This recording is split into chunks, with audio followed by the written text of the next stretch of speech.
Hi guys, Dr. Rajarathna here. So we're going to look at this question regarding retinoscopy and how to arrive at the refractive error. Now two things that you have to note in this question is what have they given as the working distance, which is 66 centimeter, and with or without cycloplegia. This is no cycloplegia. So there is one hassle which we don't have to be worried about. And what is the movement? So there is no movement. Now what about this working distance? So working distance, you always convert it into meters and then get your dioptric correction. So when working distance is 66 centimeter, it means it is 0.66 meter, right?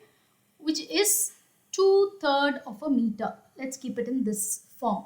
Now, when I need my dioptric correction, so from the working distance, I need my dioptric correction, which would be inverse of the working distance, okay, which is inverse of working distance. So what is the working distance here? 2/3.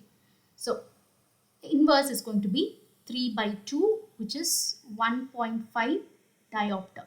So this is our correction factor, okay. Now, cycloplegic correction we do not have in this particular question. Now, when they say no movement, which means on retinoscopy, when I am doing the retinoscopy, I have not added any lens to neutralize the movement because already in the patient there is no movement, okay. So, that means I have not added anything, any lens. So, 0 and 0 in both the vertical and horizontal meridia because I have not added any lens. But now I have to do the relevant corrections before I arrive at my power cross. Okay. So what I initially have is the optical cross that I got as a result of my retinoscopy. Now what are the corrections I have to do? One is I have to do for the working distance and number two for cycloplegia if any. Now in our case there is no cycloplegia, so nothing here. But working distance, yes, there is a 1.5 which I will have to subtract. So minus 1.5, which means 0 minus 1.5, and in the other meridian also you take off that 1.5. So I'm left with minus 1.5 diopter in both the meridian. So which means what is the refractive error of our patient?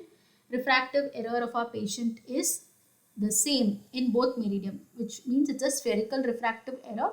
So it is minus 1.5 diopter myopia. Is that clear?